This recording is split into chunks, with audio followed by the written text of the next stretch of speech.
Welcome to my Swordsoul deck tech.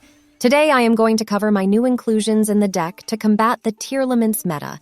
But if you want a full-on combo and play guide, I have the perfect 7-minute guide video available on the channel. The link will be in the description and comments, so feel free to check it out after this video. With that said, let's have a look at the deck, with Tearlaments being an absolute nightmare and Konami being unwilling to meaningfully nerf the deck. Swordsoul players around the world have had to sacrifice some consistency in the main deck in order to combat these decks. One common inclusion is DD Crow, being able to banish cards straight from the graveyard on their fusion trigger. However, recently Bestials got added to the game, which are sort of like DD Crow, except with an upside. If your opponent controls a monster, Bestials let you banish a light or dark monster from the opponent's graveyard, which is normally a limitation. However, since Tearlaments mostly uses dark monsters anyway, they are perfectly targetable.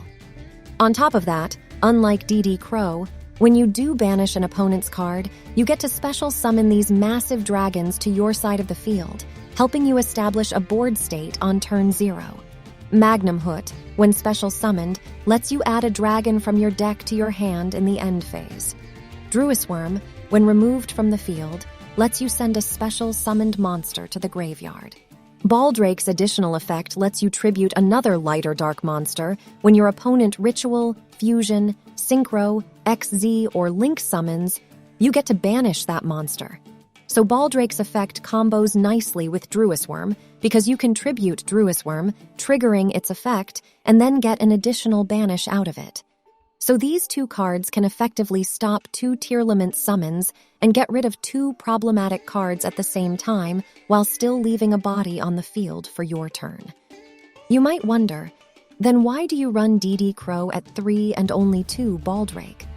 Well, unfortunately, Bestial's effects are once per turn, so you do not want to run into a situation where you draw into multiple of this card. Hence, to minimize that risk, I run only 2 and fill the other slots with DD Crow. Another new addition to the deck is Crimson Blader, a super rare, so it's very cheap to craft. This card, if it destroys an opponent's monster, stops them from summoning anything level 5 or higher during their turn. So sniping a single monster shuts down any fusion and synchro deck, which there are a ton of in the current format. Finally, I now run Psychic End Punisher. This card is absolutely amazing. It being level 11 means you can summon it off a level 8 plus Ash Blossom or a level 10 plus Adhara, but there are other ways to summon it by manipulating the level of monsters using Swordsoul Emergence's banish effect. What is cool about this monster is that it's unaffected by activated effects as long as your life points are lower than your opponent's, and on top of that, at the start of battle, it gains an attack boost equal to the life point difference between you and your opponent. This latter effect triggers both if you are higher or lower, so even if you go second and Longyuan triggers that 1200 burn, you will already be able to swing with this as a 4700 attack beatstick. Psychic End Punisher can also banish a card your opponent controls, but you do need to pay 1000 life for this on top of banishing one of your own monsters. The cost for this can be a bit steep, but it's great to get yourself out of an unbreakable board, especially if you are behind on life and your opponent can't interact with your Psychic End Punisher. In regards to the meta, I think Swordsoul is a solid Tier 2 deck. It's nowhere near as powerful as Sprite or Tearlaments in terms of consistency, but it's still consistent enough to be able to climb the ladder with ease.